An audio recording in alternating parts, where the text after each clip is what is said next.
This is a perfect example of a great site on paper that when you drill down into it, actually the problems become quite clear and it's almost undevelopable. So if we turn on the constraints using Landstack, the first thing you'll see is TPOs, so tree preservation order, which is essentially protected trees.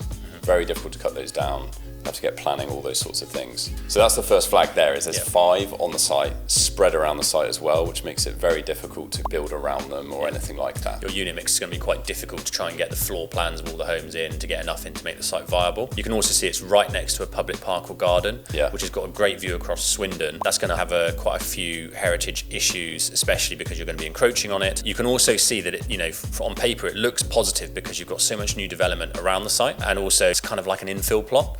So that's the sort of big hook where a developer could get caught. The next is you can obviously look at the constraints. If you feel like you can mitigate them, the next thing to do is check what the local authority have said. So you can look at a land availability assessment, which essentially is what the local authority's opinion of the site is. And you can see that the developer put in 3 SHLAR applications, so 3 proposals to the local authority to ask their opinion, and every single one of them was negatively assessed. And the beauty of something like this is that they give you the answers. And I think it's worth saying how we kind of tackle land availability assessments in terms of giving it a positive or a negative rating.